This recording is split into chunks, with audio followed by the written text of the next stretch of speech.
আসসালামু আলাইকুম প্রিয় দর্শক, সবাইকে আবারও স্বাগত জানাচ্ছি নতুন একটা বেবি ফুড রেসিপি দেখার জন্য।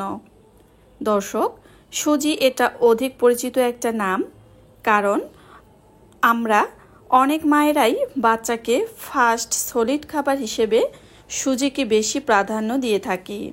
কারণ বাচ্চারা অন্যান্য খাবারের তুলনায় সুজি খেয়ে খুব সহজেই হজম করতে পারে।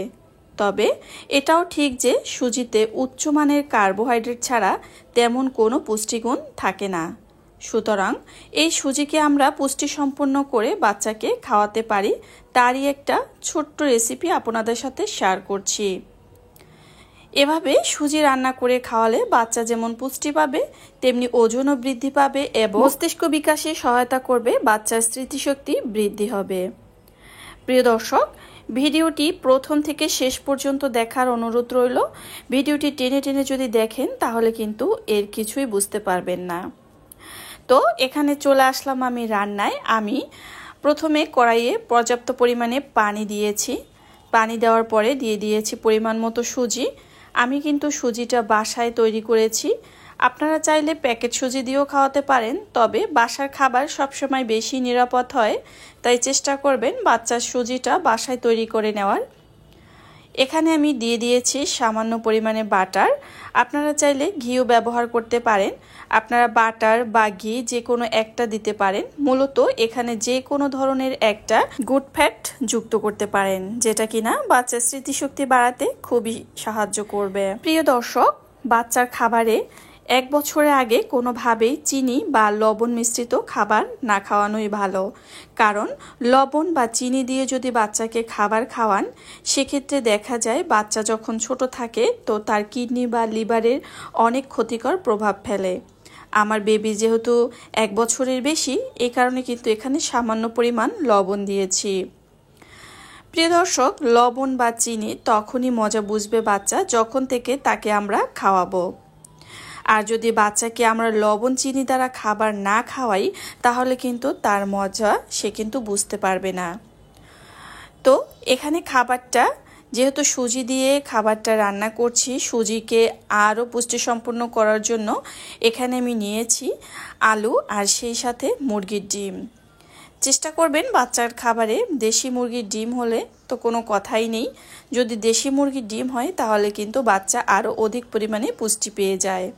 তো এখানে যেহেতু আমি আলু নিয়েছি, আলু আগে সিদ্ধ করে নিয়েছি এবং সেই সাথে ডিম। তো ডিমের সাদা অংশ দেইনি, এখানে আমি শুধু কুসুমটাই ব্যবহার করেছি। কারণ 8 মাসের বাচ্চারা যখন খাবে তখন কিন্তু একটা বাচ্চা পুরো একটা ডিম খেতে পারবে না। দেখা যায় ডিমের সাদা অংশে অ্যালবুমিন থাকায় বাচ্চার অ্যালার্জিজনিত সহ পেটের যে কোনো ধরনের সমস্যা হতে পারে। তাই 8 মাস থেকে যদি বাচ্চাকে এই খাবারটা খাওয়ান, তখন শুধু কুসুম দিয়ে বাচ্চাকে খাবারটা খাওয়াতে পারেন। এভাবে আলু আর কুসুম আমি কিন্তু পুরোটাই ম্যাশ করে নিয়ে তারপরে খাবারের সাথে মিশিয়ে দিয়েছি। এভাবে যদি আপনি বাচ্চাকে সুজি রান্না করে খাওয়ান, সেই সাথে বাচ্চার পুষ্টিকর স্বাস্থ্য এবং পুষ্টিকর ওজন বৃদ্ধি নিশ্চিত করবে। প্রিয় দর্শক, এই তো রান্নাটা কিন্তু আমি খুব আস্তে ধীরেই করে নিচ্ছি, বেশি একটা চুলার আঁচ রাখিনি, হালকা আঁচই হয়ে যাবে। তো এখানে আমি দিয়ে দিয়েছি 2 রকমের বাদাম। এগুলো প্রোটিন পাউডার, অর্থাৎ বাদাম গুঁড়ো, যেগুলো বাচ্চার স্মৃতিশক্তি বাড়াতে সাহায্য করে, বাচ্চার মস্তিষ্ক বিকাশে সহায়তা করে। একটা খাবার তখনই স্বয়ংসম্পূর্ণ হয় যখন বিভিন্ন ধরনের পুষ্টি উপাদান বিভিন্নভাবে আমরা খাবারে যোগ করে থাকি।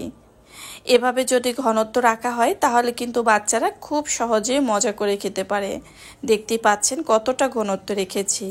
এই খাবারটা আপনারা বাচ্চারা সকালের খাবারে, বিকালে, এমনকি রাতের প্রধান খাবার হিসাবেও দিতে পারেন।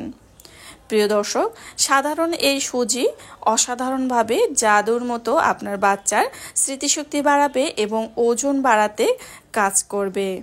তাই এভাবে যদি বাচ্চাকে সুজি না খাইয়ে থাকেন, আপনি যদি এভাবে নিয়ম করে কিছুদিন সুজি খাওয়ান, ইনশাআল্লাহ আপনার বাচ্চার ওজন বৃদ্ধি পাবে, সেই সাথে স্মৃতিশক্তিও বৃদ্ধি পাবে। প্রিয় দর্শক, বিশেষ করে আমার আজকের ভিডিও যদি কোনো কেয়ারিং মায়েরা দেখে থাকেন, আশা করি এই ভিডিওর মাধ্যমে আপনি অনেকটাই উপকৃত হবেন। এতক্ষণ সাথে থাকার জন্য অসংখ্য ধন্যবাদ। সবাই ভালো থাকবেন, সুস্থ থাকবেন, নিজের সন্তানের খেয়াল রাখবেন। আল্লাহ হাফেজ। আসসালামু আলাইকুম।